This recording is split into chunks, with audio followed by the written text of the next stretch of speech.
Well, here we are. Hey. We're live on Facebook Watch Forum or FB Watch Forum. And Rick Moscoso, my partner, is here with me today. We've got a lot of watches to show. We've got a lot of watches for sale, actually. And we're going to talk about some ways that you can protect your watch as well. So put up our little motto, Rick, real quick. I want everybody to see what we stand for here. Oh, yeah, that's right. There you go. I bought a new watch, and my wife asks, are you going to sell the old one? What's the answer to that, guys? We know what the answer to that is. It doesn't matter whether you have a girlfriend, a boyfriend, doesn't matter. We're not going to sell the old ones unless you come to this show where I do sell some old watches, but at my choice, not because I have to. Okay, so let's get started with the first watch because we got a lot of watches to go through today. This one is a beast of a watch.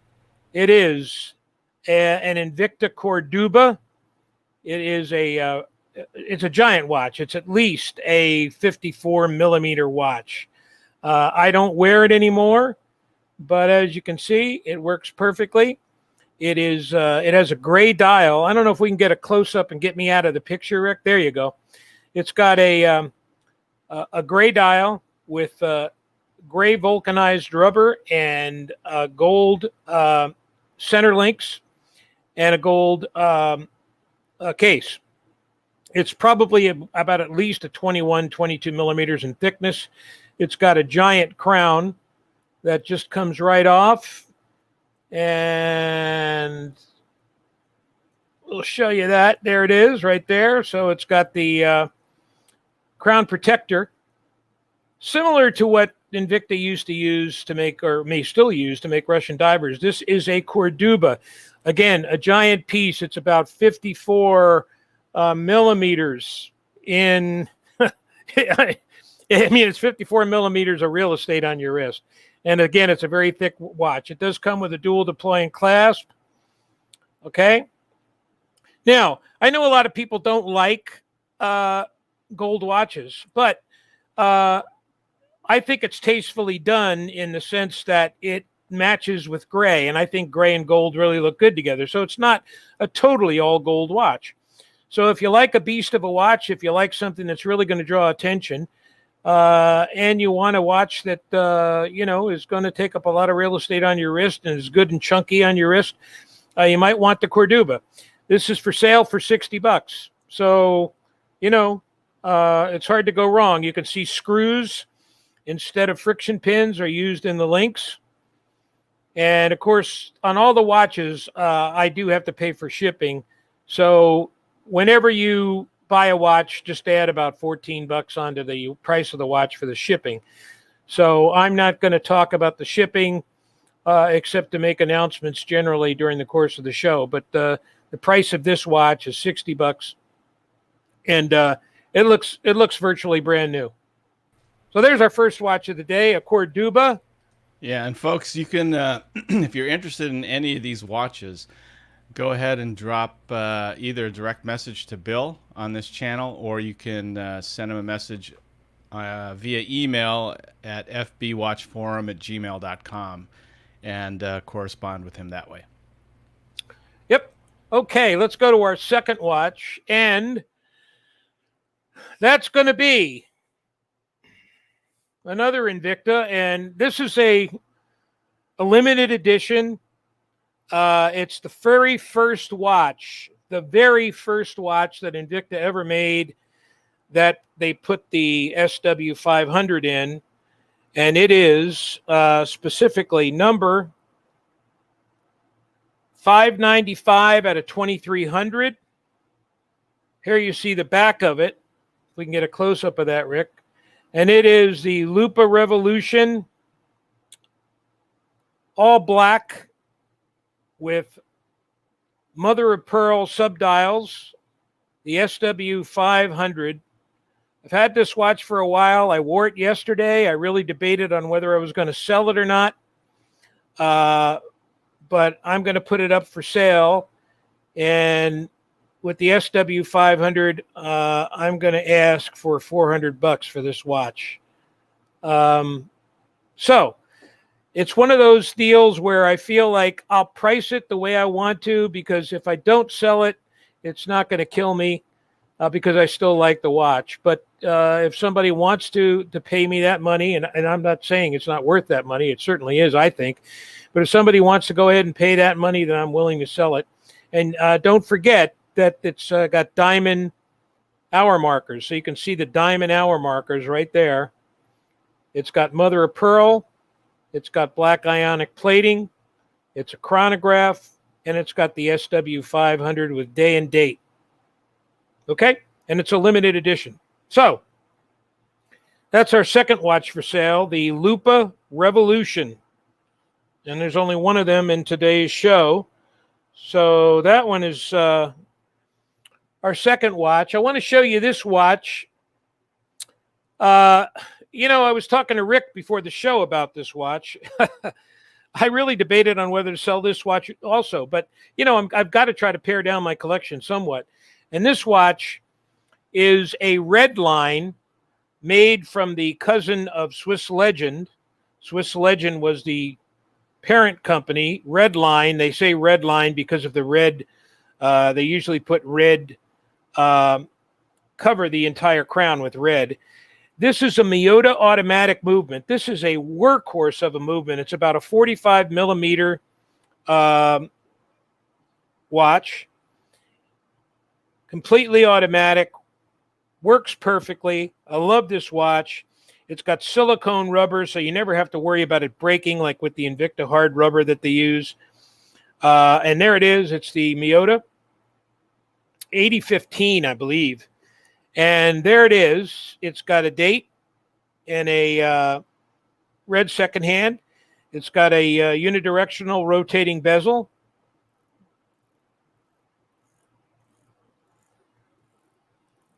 And it's a pretty cool watch. And it's a beater watch. You can wear it anywhere, anytime, for any purpose.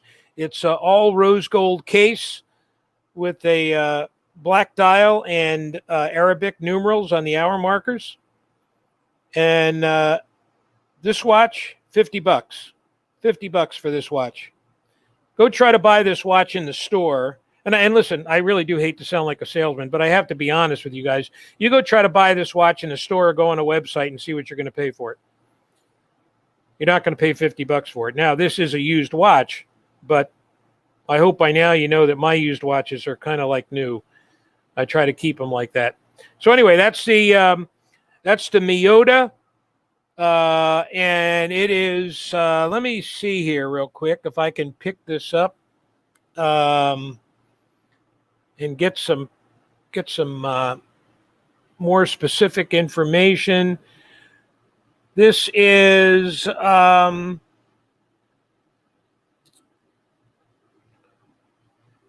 water resistant to 10 ATM, okay? And it's got a mineral crystal, so you know that. Okay, so that's our Miyota dive watch, we'll call it. $50 for sale. Again, a watch that I really like, and some of these watches I'm trying to pare down my collection, but at the same time, if I didn't sell them, it wouldn't kill me. I mean, I just like the watches that much. I'm just really trying to pare things down. Because I've got a space issue and I'm buying other watches. Here's another hey Bill, before you go on, I'm curious, as inexpensive as some of these watches are, what attracted you to that price? I mean, not only the price point, was it cheap, but they look like really good high quality watches, but what was the main attraction to that low end watch? Because not every watch has to cost $5,000, $6,000, $7,000, $8,000, $9,000, $10,000. A good watch can be used for a lot of different purposes. You want to go change the oil in your car. You want to go out jogging. You maybe want to go out for a pizza. I don't know. You throw on a watch that's a good quality watch, but not necessarily a high-end watch that that'll suffice and serve the purpose. A inexpensive watch with a good quality movement, especially if you like the design of the watch, there's no harm in that. I remember one time on Shop NBC when I called in to Jim Skelton, he said, his exact words were, you know, one of the things I like about Bill Me is that he'll buy anything from a $50 watch all the way up to a $20,000 watch. He's not prejudiced, I guess would be a word I could use, against a certain class of watches. If you like a watch, you think the quality is there, you buy it for the level of quality you're paying for.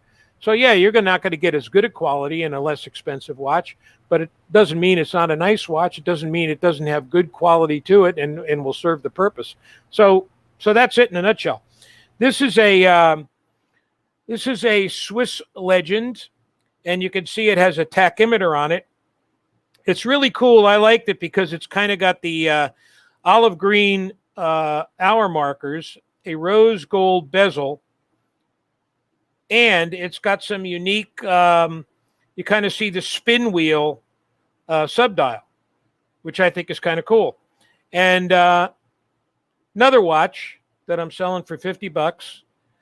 Again, one of the things I liked about Swiss Legend, they use the silicone. It's very soft and supple. You never have to worry about it breaking like with the Invicta hard rubber that just gets soured up in the hot weather.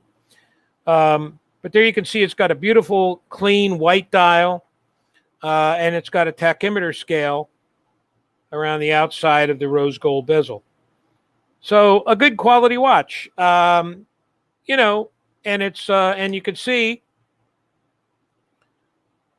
I think, yeah, you can see if you look close, you see the red, it's still got the sticker on the back. I don't take them off. I don't take them off. I don't need to. I don't take them off unless they come off by themselves, because it protects the back of the watch. And just another example of taking good care of your watches. Here's the chronograph. There you can see it moving. Stop it, set it back.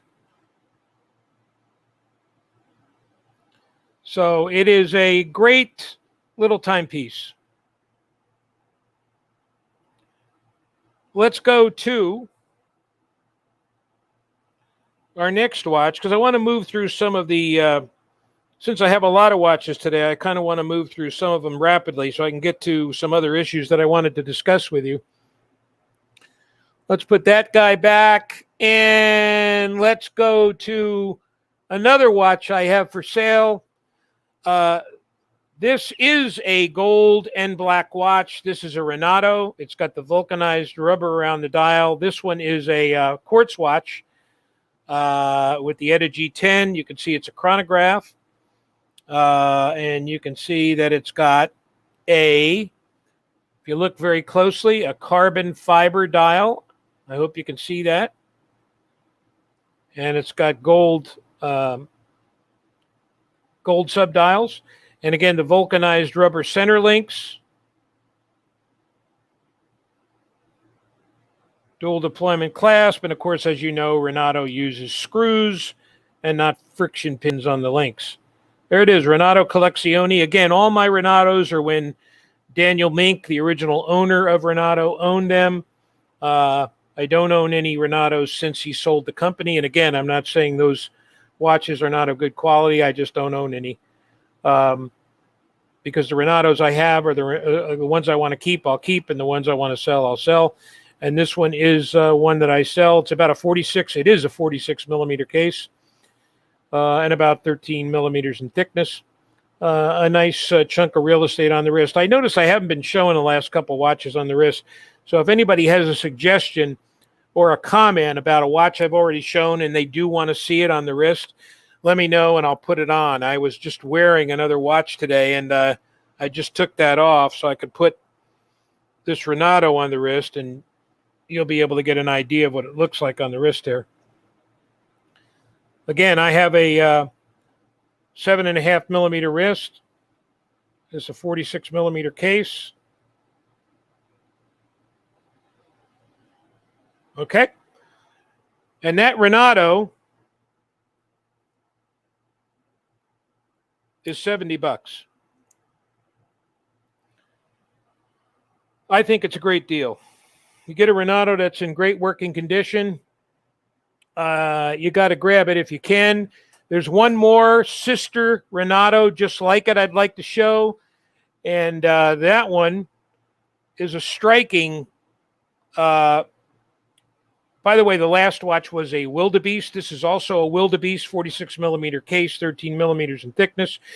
This one, however, has a white mother of pearl dial with black subdials, vulcanized rubber center links, all rose gold. Again, a chronograph. Let's start the chronograph.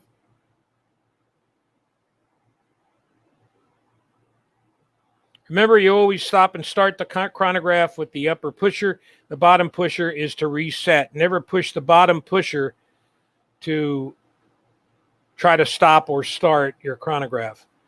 Dual deployment clasp. We've got screws in the links, of course. Renato Collezioni. Okay? All sapphire crystal, by the way, on these Renatos. Every Renato has a sapphire crystal. No ingeniously cooked up crystal that they want to put a special name on. It's all sapphire. And again, you can't see this in person the way I would hope you would, but it does have a very beautiful white mother of pearl dial. And I love white mother of pearl with rose gold. I think it's really, really cool. And this Renato right here is, this Renato right here will be $80.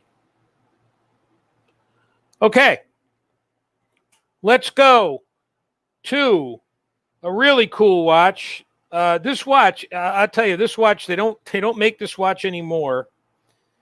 It was made by Swiss Legend. I want to show you the back of this watch first. Look at the beefiness of this watch.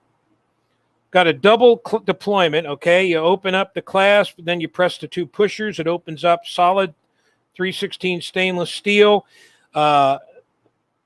Complete covered case back with a Swiss Legend.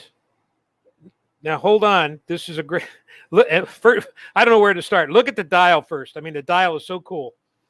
It's got the crisscross puzzle kind of tic-tac-toe kind of style dial. It's got the date at the 4 o'clock position. Let me give it a whine. This is a Swiss automatic 28-24 movement. And are you ready for the best part? This watch, look at the size of this watch. This is about 20 millimeters in thickness, I'd say. This is 1,000 meters water resistant. Now, I don't have it set to the right time, but I just wound it so you can see that it works. I'm going to push in the on the crown, close that up. 1,000 meters, water resistant, and it's about a 48 millimeter case. Let me show that to you on the wrist real quick.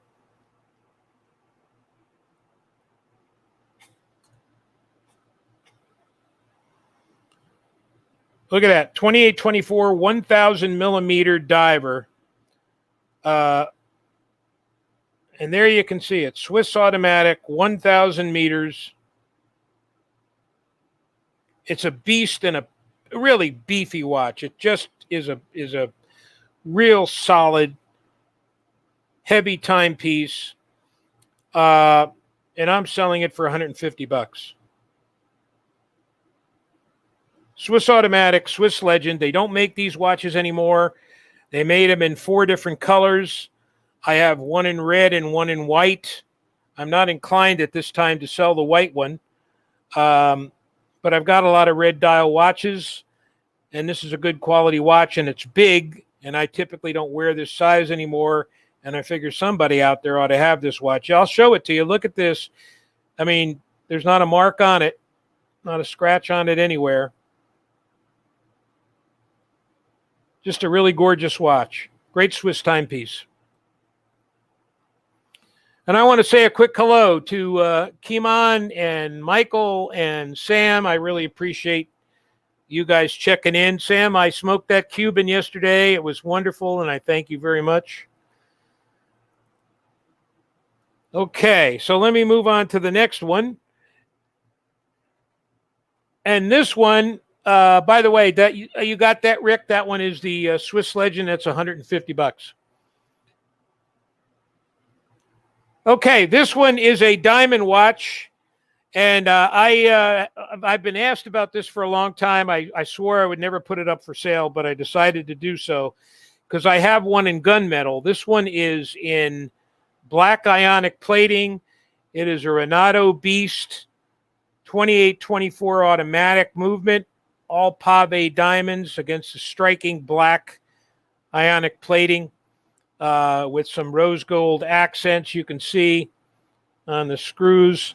It's plays like a 46 millimeter on your wrist. It's called the Renato Beast, and it's 2.9 carats of Pave diamonds. I'm selling it for $550. The diamond watch alone, diamonds alone would be worth that, I think. So I'm selling it for $550. I would tell you up front though, that if it were me and I got this watch, I would have it serviced because it's about ready for service. I usually have my watches serviced every 2 to 3 years. I would just, when I get a new watch of this caliber with diamonds and everything like that, I'd like to get it serviced. I know that there's a guy, a wonderful guy whose name Sam gave me, who does, I believe he's in Pennsylvania, and he services watches. I just had his name on the tip of my tongue, but old age, guys, it hits you and then you can't remember. But I know Sam knows his name, and I'm sure he's going to give it to me here any second. A great guy. He's already serviced. I've already used him, and I think he does a heck of a job for a very reasonable price. And we'll get that name to you shortly. But in any event, that's who I would have service the watch.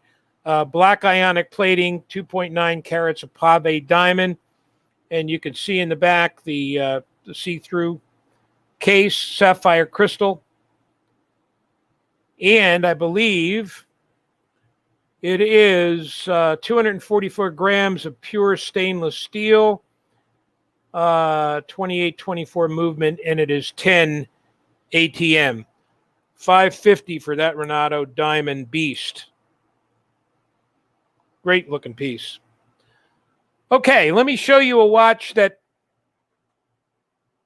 I want to just show you. I have several more for sale, but I wanted to give you a look at a Parallel that I picked up. Parallel, okay, is a relatively high-end Swiss watch brand. And now when you see Android and Invicta and everybody making all these spin wheel watches, they're copying off of Parallel. Parallel was the company that is stated to be the first one to develop the automatic movement many years ago. And you can see this is a gorgeous gray and black dual dial. It's about 45 millimeters. It's got a alligator strap, dual deployment clasp. Let's take this off. I want to put this on the wrist and really show you this watch. There you go. You can see it. Beautiful movement. I don't know what happened, Rick. We lost the picture there. There we go. Anyway, you can see the automatic movement. It's really cool because it has a rubber coating on the inside of the alligator, which helps when you sweat or perspire. The dual deployment clasp, pretty self-explanatory, beautiful watch. And of course, it's a GMT, as you can see. You can see the bottom extra hand right here, and you can see the GMT hours going around the outside. I picked this up recently. I always wanted a Parallel. I got a great deal on it. It's a brand new watch. It's not used. And I just wanted to give you an idea of what the original spin wheel watches are and who developed them. There's a lot of great different models with Parallel, and they make a lot of great timepieces. This is a DLC coating, not a black ionic plating, and it's baked on, and it's much more resistant than the black ionic plating. So they don't mess around with the quality of their watch. You can see how beautifully carved out it is on the side, about I'd say a 15 millimeters in thickness. And it's got the crown that depresses in. So you pull it out, but when you press it in, it's pretty flush to the side of the case, and there's the pushers. Anyway, I wanted to give you a quick shout out at that and let you see what a parallel was like. Perhaps you've seen them before. You could get a parallel, pick up a parallel anywhere between, I'd say roughly around $2,000 all the way up to probably about 25 to 30 grand if you're going to get a tourbillon. So let me put that guy back and let me show you the next watch that we have for sale. I debated whether to do this.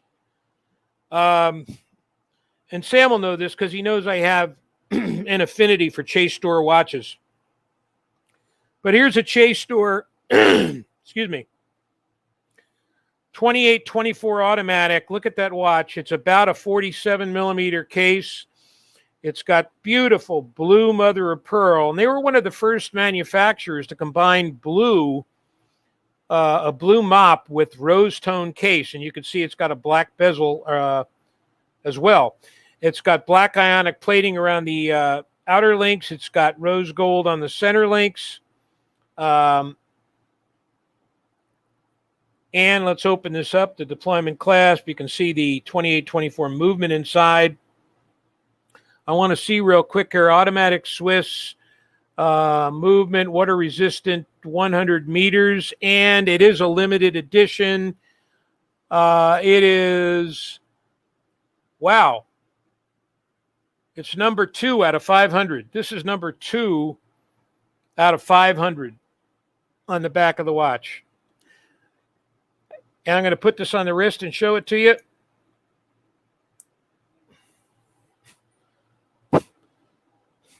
I'm selling this baby for $250. 2824, blue mother of pearl, beast of a watch, about a 47 to 48 millimeter case. It's kind of made like, you'll see it's kind of made to resemble almost certain Hublots and certain styles of Audemars and Piaget, which are two high-end watch companies. You can see the striking blue mother of pearl. Chase Store did a great job. Chase Store of Beverly Hills. Swiss automatic 2824. And I believe, let me see if these are screws or friction pins. They are, if you can give me another shot, Rick, of that, they are.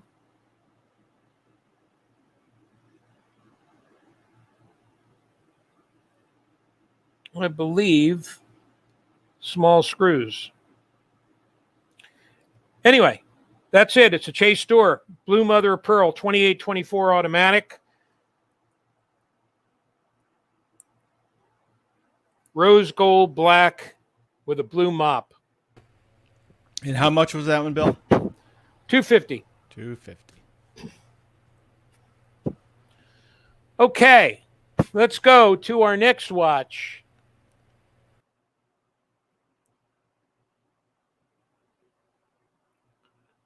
Here's a Renato automatic. Yes, Rick Hoover. Thank you. Came up with it as well. Rick Hoover. He's a great guy. He'll service your watches for you. I highly recommend him, and I thank Sam for originally recommending him to me.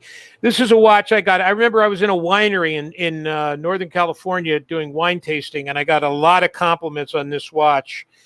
I have two of these, one in rose gold and one in yellow gold. This one is a yellow gold with a beautiful striking ocean blue dial. It's a Renato TRex diver, one of their TRex divers that I don't believe they make anymore. Look at that. It's got to be at least, 22 millimeters in thickness.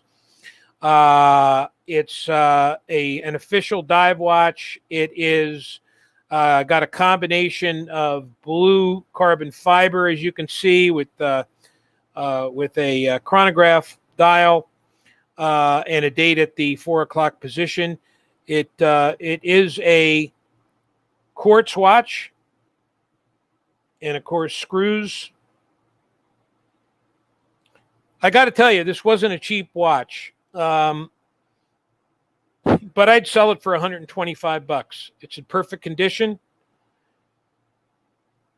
and it's a Renato diver. And let's see what I can find out on the back of the case here, if there's any more specifics I can give you. Let me pull this up here for a minute. 100 meters water resistant, 330 grams of pure stainless steel, and it is TRex Grand Diver. Okay, so great timepiece.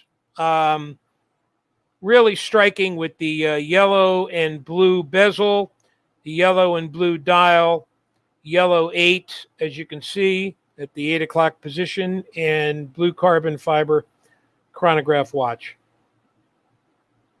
I have this in rose gold and black, and I really love it. And at some point in time, I might sell that, but not at this point in time. It depends, what I sell, by the way, in case anybody's interested. Sometimes depends on how far I'm paring down my watches. And when I pare them down, I then compare to what other high-end ones am I building up in my collection that I want to strictly wear every day? Because I'm retired, I'm older than a lot of you guys, and I don't have the time to wear a lot of the other watches I bought earlier in my career. I'm just not going to live forever. So I'd like to wear the high-end watches that I collect more often than some of the middle watches, or beater watches even. Or middle of the road watches, or secondary high-end watches, whatever you want to call them. I like to wear the high-end watches more than these. And so consequently, they don't get worn as much, and I'd like somebody to be able to enjoy them and take advantage of them. So if anybody really wants to know, that's why I sell my collection. It's a combination of my age and the fact that I'm collecting higher-end pieces, and you only can wear so many watches during the course of a day. Sometimes I actually do change them off 1 or 2 or 3 times a day, to be honest with you. But as I pare down the collection, I probably won't do that as often. So anyway, there's the Renato diver. Hey, Bill, I got a quick question for you, because I've got a lot of friends who are really interested in investing watches and how to go about making their selections. Obviously, it's a personal preference type of thing, but for watches, let's say sub $1,000, how important is taking into consideration the movement in a watch? Well, as we lawyers like to say, that's a very vague and ambiguous question.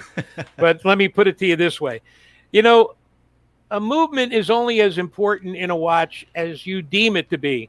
So, for example, if you really are crazy about the design of a watch and you love it, and it doesn't have a cheap Chinese movement in it. I'm not talking about Seagull, but some other cheap Chinese movement, let's say, for example. You might buy the watch, and I've done that before, where you buy a watch because the aesthetics of the watch is so fantastic that you'll take a chance on it, and the price is right. If, however, you're after a rare watch that doesn't come around every day, and it's got a movement in it that you don't see every day, you may buy that watch for the movement alone, even though you may not like the design of the watch as much as you do the cheaper watch. So typically when I buy a high-end watch, I'm going to assume, and I'm typically right, that the movement in the watch I'm buying for the price I'm buying it at is going to be a high-quality movement to begin with. Otherwise, the price wouldn't be as high as it is, at least in part. There's other things that go into making the price higher rather than lower as well. But typically, when you buy a high-end watch, you're going to have a great quality movement in it. So if you're in the middle of the road or you're buying a beater watch, the movement of that watch is much less dependent on the rarity of the movement as it is the combination of things that goes into you buying that watch, like the quality of the design, or the aesthetics of the watch, or whether it has screws or rather than friction pins, or the size of the watch, whether it's a 48 millimeter or a 42 millimeter. So it depends. Movement is relative to the kind of watch you're buying to begin with. So that's kind of the best answer I can give you. But anyway, let me go to another. We've got several today, and I'm trying to move these. We've got several. This one is in perfect condition. It is one of the original Excursions. It is all yellow gold with a blue dial. You can see it's a chronograph. Let me stop the chronograph there and reset it. Hey, now the shipping, like I said, I mentioned at the beginning of the show, I got to charge $14 for shipping. And I would charge that no matter how many watches you bought, whether it's 1 watch or 5 or 10 watches. But this watch is an Excursion. It's a quartz watch. It's yellow gold. I'd move this out for $45 for anybody who was interested in it, okay? And that's basically what I'm going to say about this watch. I'm not going to put it on the wrist because everybody kind of knows, I think, that's watching that what the size of the Excursion is. It's a pretty hefty, thick monster of a watch, and it takes up a lot of real estate on the wrist. So let me put that aside. And let me show you a watch that you probably haven't seen in a while. Got quite a few Invictus today, but I want to show you these two.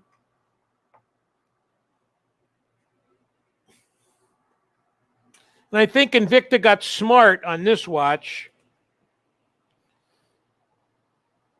because they made it more of a silicone strap as opposed to a hard rubber. This used to be a very popular watch, but it is the Invicta Venom with the platinum mother of pearl dial.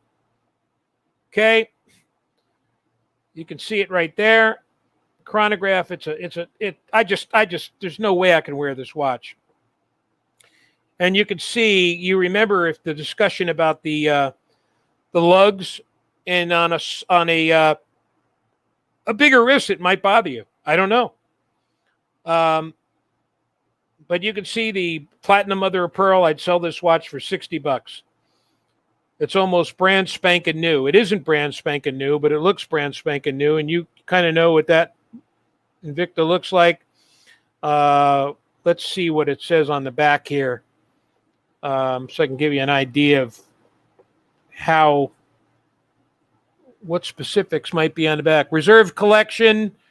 Obviously, you know that. Model 6118. It is all Swiss made and flame fusion crystal. So in any event, it's a big beast of a watch. The best thing about it is the beautiful platinum mother of pearl, which I will say Invicta did a good job on. Okay, there's that one. And then there's another rare one that you probably haven't seen in many years, and that is the original Akula. And this one, I'm also moving out for $60.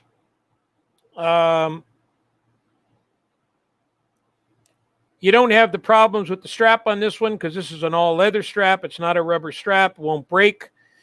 And it's a chronograph that has a black dial. Got some gold casing, but basically all silver tone with white hands. Let's reset it. Okay. So there it is. The original Akula, and I don't even remember. You could see, I lose my camera here every now and then. You can see on the back of the watch, if we get a close-up of that, Rick, again, the red stickers on it. I haven't worn this very often, but it works like a charm, and it's a Flame Fusion Crystal Reserve, obviously, with genuine leather strap. So this is a beast of a watch. I think you guys would probably know better than I. I'm going to say this is at least a 52 millimeter at the very least. Anyway, you know, I said $60. I'd let this go for $50 because I just don't wear it anymore, and it's in great shape. So I'd let that go for $50. The Akula, Akula, Rick is the name of it. Yep, I got it. So if anyone's interested in purchasing any of these watches, you can direct message Bill here on Facebook, or go ahead and drop him an email at this address, fbwatchforum@gmail.com, and you can discuss the details with him there. Now, here's a watch I'm going to show you that no lie, this looks like it was just picked up out of the store. And that's only because I don't wear it. This is an original all black IP bolt. God, I hate this camera setup. I'll have to fix that for the next show. But anyway, this is an all black IP bolt, and it's got black mother of pearl subdials. And again, it's huge. All black ionic plating, not a mark on it. Basically brand new. $100 for this watch. All black, high polished bolt with black mother of pearl and the giant pushers and crown, as you know. So everybody's pretty familiar with the bolt. I just don't wear it anymore. Didn't you at one time have a JT version of that? Or was that a different one I was thinking? No, I do have one of those. Yes, I have probably about 6 or 7 bolts, many of which I'd be willing to sell. I just don't have them all for this particular show. I'm going to probably go bring them on one at a time. I wanted to show you that, again, you get a better look at that black mother of pearl and the subdial. You know, for people who like bolts, this is a great watch. And it's a quartz watch, obviously. They're just too big for me now. I can't wear them. Here's a great Vostok Europe watch. And I got a really cool watch I want to show you after this. That's a high-end watch that I have. This is a Vostok Europe. This is the NH35, so you have to actually move this in order to get it to wind automatically. Let me give it a shake here. And you can see it moving. It's got a you can see there, a very deep dish style with kind of a yellow markings on the bezel from about the 12 to the 3 o'clock position. It's got the date at the 6 o'clock position. And it's got a beautiful strap, contrast leather strap with yellow stitching. And I'm going to hope that this thing is going to hold for me. And I'm going to try to put this on the wrist for you because I want you to see what it looks like. They say it's a 46 millimeter case, but I don't buy it. I think it plays more like a 47, 48 millimeter. To be very honest with you.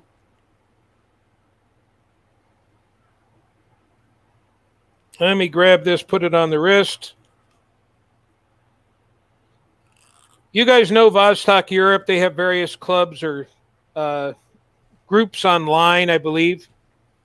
And I think this is the last Vostok I have, but here it is on the wrist. Again, 7.5-inch wrist, so you can kind of see, I think it plays more like a 47, 48 millimeter. I got that the thing I liked about it and why I bought it is I love that deep dish stadium dial. Doesn't it? It looks like a big stadium is inside the dial of the watch. Anyway, great automatic movement, NH35. Would sell this watch for $60. Vostok Europe watches are not cheap when you buy them new, at least in my experience. I want to show you one watch. Before we get to the last couple of watches, I want to show you the one watch that's not for sale. That's another kind of high-ender that I have that I'm really proud of, that I love. And this is a left-handed. I remember when I bought this, I loved the combination. Now, this is what, to your question, Rick, I bought this not only for the movement, but for the dial. I love cream-colored dials. This is a cream-colored U-boat. It's a lefty. And you can see the time in Hawaii right now is 8:45. And that is a chronograph. And you can't see it, but the date is over here at the 9 o'clock position. And it's got a really cool look. And if you can see that, you see the kind of square subdial it has for the second hand. It's got a sandwich dial, so there's a dial on the bottom, which is black, and a cream-colored dial on the top, and so the black hour markers come through the bottom of the dial. It's a 45 millimeter case, but man, it plays like a 46, 47, and 20 to 22 millimeters in thickness. It's got a beautiful Swiss automatic movement, dual deployment clasp. There it is, U-boat, a beautiful, beautiful brown leather strap. In any event, that's my U-boat. I bought it some years back, would never sell it, even though it's a little bit on the larger side. Most U-boats are a lot bigger, and I don't think you're going to see this one around anymore, so I decided to keep it. And it's also, as I said, a lefty, so you don't have the problem with the crown digging into your back of your hand when you're wearing a bigger size watch. That's the U-boat. And before I get to the last few watches, I wanted to pass on some information that some people have been asking me about, because I had this happen to me. Sam will remember this. I dropped the watch. I dropped an Android Swiss automatic Valjoux 7750, and I dropped the watch, and it was a solid tungsten watch, and I loved it because it had the tritium tubes around it, a gray dial. It was just an original Android, and I didn't want to get rid of it. Anyway, when Sam turned me on to Rick Hoover, I sent it into him, and all that had to be done was when I dropped the watch, the movement had moved. So once he opened up the back, he just put it in the right position and everything worked fine again. So that led me to figuring out some ways to tell people how not to damage your watch. And so the number one thing I came up with, it took a rocket scientist, to figure this out. I came up with don't drop your watch. So sometimes when you drop your watch, it can be as simple as correcting it, depending on the protection that's inside the watch and the size of the movement and the making up of the case, in this case, solid tungsten. Rick Hoover got it, put it together for just a few bucks for me, sent it back to me, works fine. So don't drop your watch. The second thing I want to bring up is improper watch storage, and I wrote these things down, so forgive me if I read a few things. Storing your watch is excessive hot and cold temperatures can cause parts to expand or contract. So make sure you keep your watch. I keep my watches, my high-end watches, in a safe with some dry ice kind of stuff in there to keep it to keep the temperature the way it should be. And so if it's too extreme or too warm, you're going to maybe run into problems. So just try to keep that in mind when you're storing your watches or wherever you put your watches that are in cases too, because you're going to close that case up. Make sure it's not in too humid of an area or too warm of a place. That's not the same place where you store your Cohibas, is it? No. Rick thinks he's a comedian, folks. So, Sorry, I just had to drop stand-up we got a stand-up comic here on the show. Anyway, number 3, setting your functions wrong. Incorrectly setting the functions on your watch can also cause damage to the movement and gears. Setting the date during the danger zone period can cause a misalignment of the date window and broken parts in the movement. The danger zone of setting the date, just setting the date without moving the hour and minute hands, is between 9 p.m. and 3 a.m. So between 9 p.m. and 3 a.m., you don't want to pull out your crown one notch and try to set the date. That could ruin the gears inside the watch and cause you to have some problems later on. Winding a watch on your wrist is number 4. Don't ever wind the watch on your wrist. Wearing the watch while winding can accidentally pull the crown out or cause you to overwind. The angle you are moving the crown can cause stress on the movement. Removing the watch before setting both the time or winding will allow you to feel the resistance of the winding as well.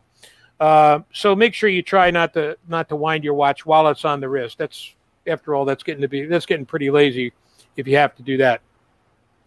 5, cross-threading the crown. Another way to damage the crown, other than pulling it out at the wrong angle, is when you are threading it back in. Not all watches have a screw down crown, but if yours does, be cautious when closing it. The crown can become jammed and cause permanent damage. So to avoid cross-threading and jamming, take your watch while screwing it back in, avoiding force. Take your time, I should say.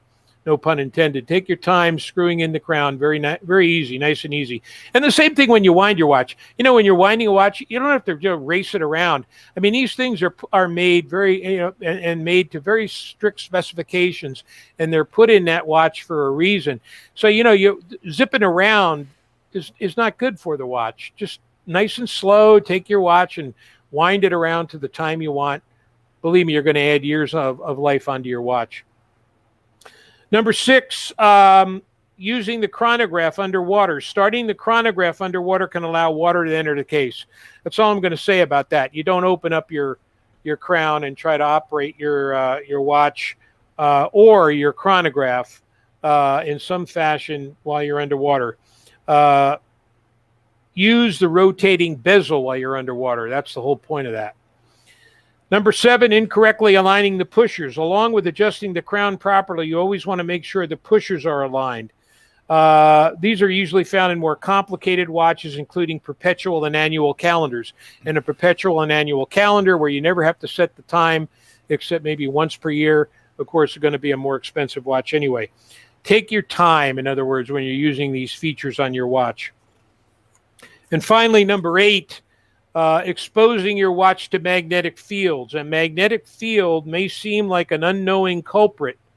The escapement can begin to actually act erratically and even seize up. So if you're not familiar with the escapement, it regulates the oscillations of your watch and keeps proper timing, okay?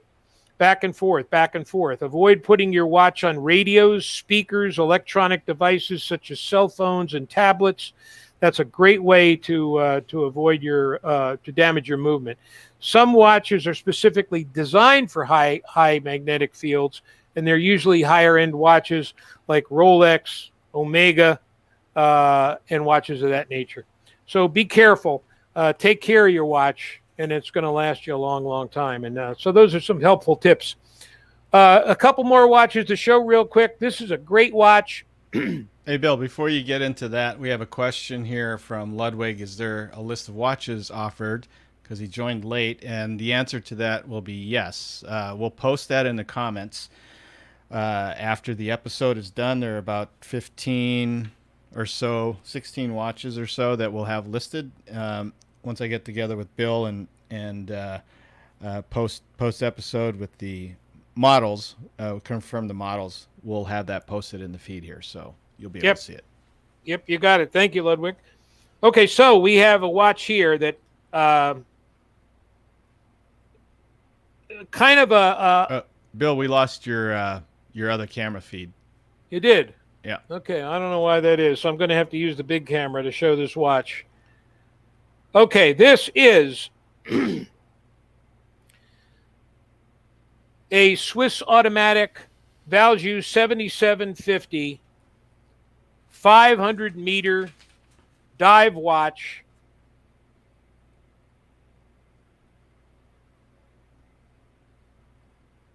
Made by Luminox. And Ed, you can see the large hour markers. This you might have to pull it back and center it a little bit so it focuses. That's the best I can do. Yeah. But anyway, it's got large hour markers with lume on it. It's a beast of a watch, about 20 millimeters in thickness. Let me see if I can show it to you on the wrist. About a 46 to 47 millimeter case, 500 meters water resistant, Valjoux 7750, Luminox with full lume. By the way, I don't know if you can see it, but the hour markers have lume on it. And then right above the hour markers, if you see the little straight lines, those are tritium tubes. So it's got luminescence on the hour markers, and it's also got tritium tubes above the hour markers. Yeah, Bill, why don't we take, after the episode, take a picture of that, and then we'll post that in the comments so people can see a clear image. Yeah, and I'll show it like this too. Yeah. This is kind of a Yeah. close-up shot of it. Yeah. Right there. Right. You just gotta, don't move so fast. The camera's having a hard time tracking. So Anyway, we'll get a clear picture of it. It's a black dial with white hour markers, and you can see the strap too. I want to show you. It's very unique, supple strap, and here the closure, the buckles, got 3 buckles sprouts on them, and they all go into the 3 holes that are here. So they're held on very, very securely. And again, Luminox 7750. I'd sell this for $300. 500 meter water resistant tritium tubes, and also luminescence on the hour markers. Value 7750 dive watch.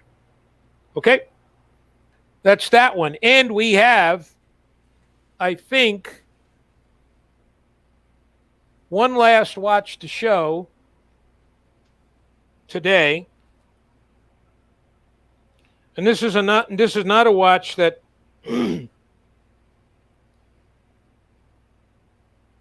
I typically would sell. I beg your pardon, we have 2 watches left. I want to show you this watch because this is the watch I chose today. Now, this watch is a very inexpensive Invicta quartz watch, but check this out.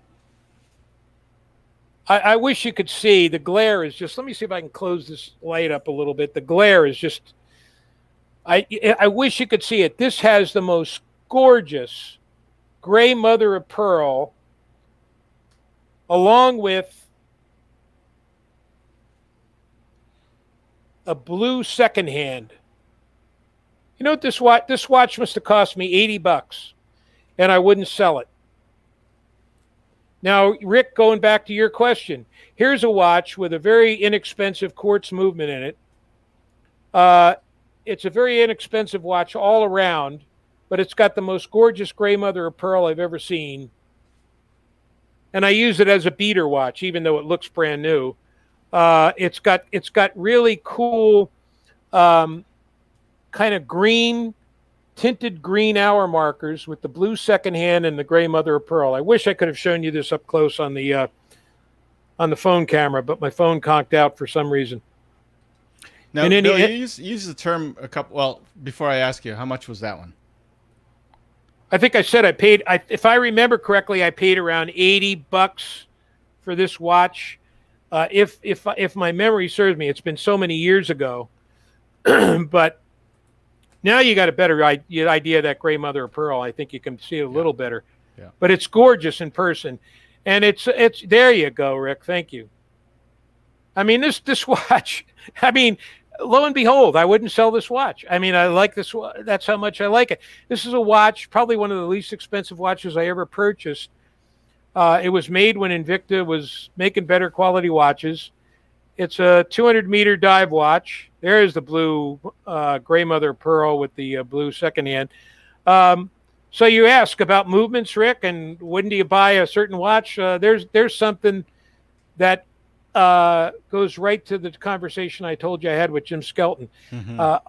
If you like a watch and the price is right, and you like it for a certain specific quality it has, and it doesn't have a junk movement in it. I mean, this is an Invicta Japanese quartz movement.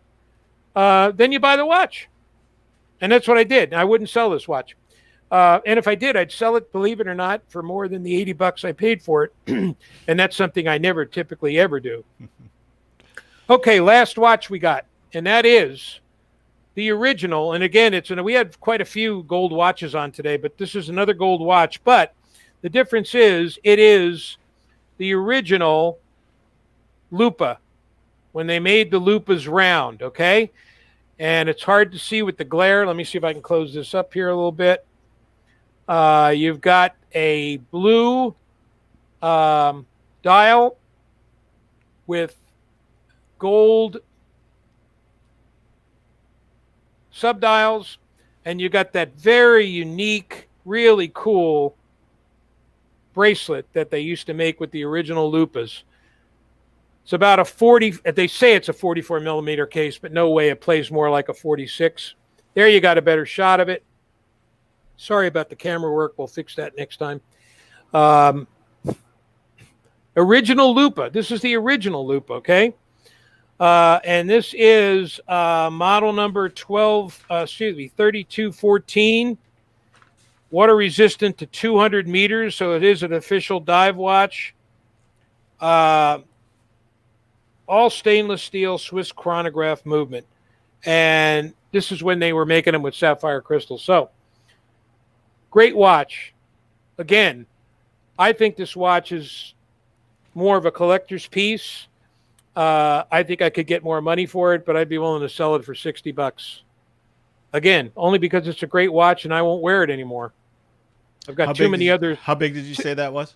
It's listed as a 44 millimeter, but it plays like a 46. Let me see if I can put that on the wrist for you. I'll show you what it looks like on my 7.5-inch wrist. It might be important to see it that way. There you can see it on my 7.5-inch wrist. There's no way that's a 44 millimeter. That plays much more like a 46. In any event, it's a beefy watch. It's got the domed crystal. And it's a collector's piece because they don't make these Lupahs, as far as I know, anymore. It's got the dual deployment clasp.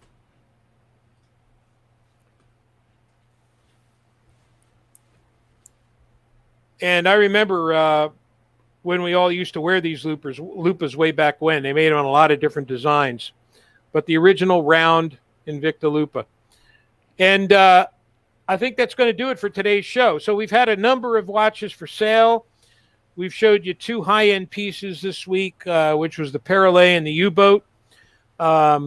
We've given you some watch tips, I think, in terms of caring for your watch. And in a couple of weeks, we'll be back with some other high-end pieces. And I think what I want to do in the next show is for you that are interested. We're going to have watches for sale because I know some of you tune in to see what's for sale. But we're also going to dive into some of the specifics of the inner workings of the watch and explain that a little bit and get some education going in the art of horology so that people are a little more familiar with how the watch works and that you can talk about it more intelligently with friends.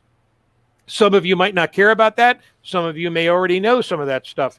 And I don't mean to talk down or anything like that. I just find it interesting and refreshing and pleasurable to talk about that stuff. So I figure why not throw it out there and mix it in with the watches. And for those of you that might be watching that want to learn a little more and don't know about it all, then you can pick that up as well. So we'll have some watch education next time. We'll have some high-end timepieces to show and talk about. And we'll have some more watches for sale that you might be interested in. So I hope you guys have enjoyed the show. I really appreciate you guys tuning in. I can see the list here from you guys. I really do appreciate your support more than you know. I really do. I know that many of you enjoy watch groups and you support other watch groups as well, and I will continue to do so as well. So again, thanks for tuning in. I hope you enjoyed it. And put that picture up one more time, Rick. There it is. Okay. The answer to that question is typically no, but the answer to that question for me is yes, but not because I have to, but because if I want to collect more watches, I need to move out some of my timepieces. So again, I hope you guys enjoyed the show. Take good care. Any last thoughts, Rick? Yeah. So if anybody wants to make a purchase, reach out to Bill either through direct messaging on Facebook, or you can also give him send him an email at fbwatchforum@gmail.com, and he will be happy to take care of the details through that. So, Bill, as always, and by the way, that you can rewatch this at your convenience. Yeah. if you want to see some of the watches that were for sale that you may not have seen because you tuned in late. Yep. And then I'll have the watches indexed shortly, along with the prices and then all the right models, so you can just skim through the replay and go to the watch that you're most interested in. So fantastic. Thank you, Rick, for doing that. Okay, guys. Hey, we'll see you next time. Any questions, you can always give me a call. By the way, I see your lovely daughter tuned in, Rick. How do you like that? We've even got there you go. We've got family support on the show. Yes. Anyway, take care. Never. That's right. Take care, guys. Love you all for participating, and we'll see you next time. Okay. Right. See you, Bye-bye. everyone.